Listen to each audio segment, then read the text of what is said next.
அனைவருக்கும் வணக்கம். என் லைஃப்பில் இந்த மாதிரி ஒரு பெயின்ஃபுல்லான ஒரு சுச்சுவேஷனை நான் ஃபேஸ் பண்ணதே கிடையாது. மனசு முழுக்க வலி வலி மட்டும்தான்.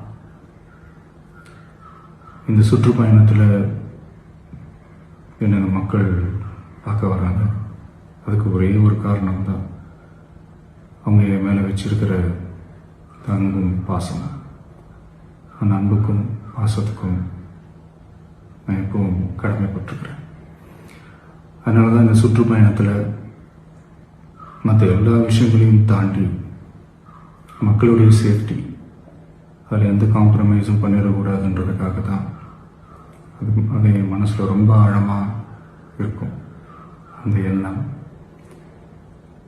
அதனால தான் இந்த அரசியல் காரணங்கள் எல்லாத்தையும் தவிர்த்துட்டு ஒதுக்கி வச்சுட்டு மக்களுடைய சேஃப்டி மட்டும் மைண்டில் வச்சுக்கிட்டு அதுக்கான இடங்களை சூஸ் பண்ணுறது, அதுக்கான இடங்களை பார்த்து பர்மிஷன் கேட்கறது, போலீஸ் டிபார்ட்மெண்ட்டில் அதை ரிக்வெஸ்ட் பண்ணி கேட்போம். ஆனால் நடக்கக்கூடாதது நடந்துருச்சு. ஆனால் மனுஷன் தானே, அந்த நேரத்தில் அத்தனை பேர் பாதிக்கப்பட்டு இருக்கும்போது எப்படி அந்த ஊரை விட்டுட்டு என்னால் கிளம்பி வர முடியும்? நான் திரும்ப அங்கே போகணும்னு இருந்துச்சுன்னா அதை ஒரு காரணம் காட்டி அங்கே வேறு சில பதட்டமான சுச்சுவேஷன்ஸ், வேறு சில அசம்பாவிதங்கள் அந்த மாதிரி எதுவும் நடந்துடக்கூடாதுன்றதுக்காக தான் நான் அவாய்ட் பண்ணேன். இந்த நேரத்தில் சொந்தங்களை இழந்து தவிக்கிற அத்தனை குடும்பங்களுக்கும் என்னுடைய ஆழ்ந்த இரங்கலை தெரிவிச்சுக்கிறேன். எனக்கு தெரியும், என்ன சொன்னாலும் இது ஈடையாகாதுன்னு எனக்கு தெரியும். ஹாஸ்பிட்டலில் ட்ரீட் பண்ணிகிட்ருக்கிற எல்லாருமே சீக்கிரமாக க்யூர் ஆகி வரணுன்றதை இந்த நேரத்தில் நான் வேண்டிக்கிறேன். கூடிய சீக்கிரமே உங்கள் எல்லாரையும் நான் சந்திக்கிறேன். இந்த நேரத்தில் எங்களுடைய வலிகளை, எங்களுடைய நிலைமையை புரிஞ்சுக்கிட்டு எங்களுக்காக பேசின அரசியல் கட்சிகளை சார்ந்த நண்பர்கள், தலைவர்கள் அனைவருக்கும் என்னுடைய நன்றியை தெரிவிச்சுக்கிறேன்.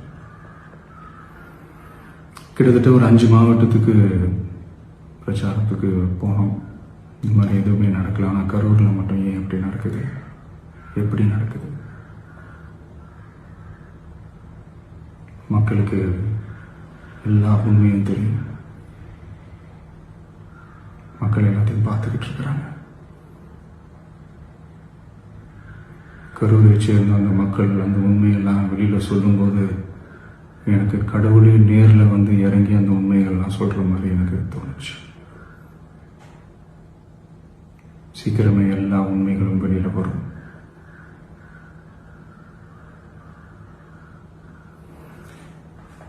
எங்களுக்கு தரப்பட்ட இடத்துல நாங்கள் போய் அந்த ஸ்பாட்டில் நின்று நாங்கள் பேசிட்டு வந்தோம். அதை தாண்டி எந்த தவறும் எங்கள் சைடில் நாங்கள் எதுவுமே செய்யலை.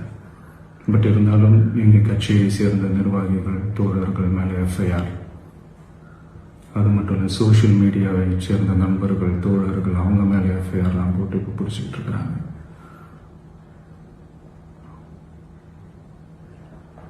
சிஎம் சார், உங்களுக்கு ஏதாவது இந்த பழி வாங்கணும் அப்படின்ற எண்ணம் ஏதாவது இருந்துச்சுன்னா என்ன வேணாலும் பண்ணுங்க. அவங்க மேலே கை வைக்காதீங்க. நான் ஒன்று வீட்டில் இருப்பேன், இல்லை நான் ஆஃபீஸில் இருப்பேன். என்ன வேணாலும் செய்யுங்க. நண்பர்களே, தோழர்களே, நம்மளோட அரசியல் பயணம் இன்னும் ஸ்ட்ராங்கராக, இன்னும் தைரியத்தோட கண்டினியூ ஆகும்.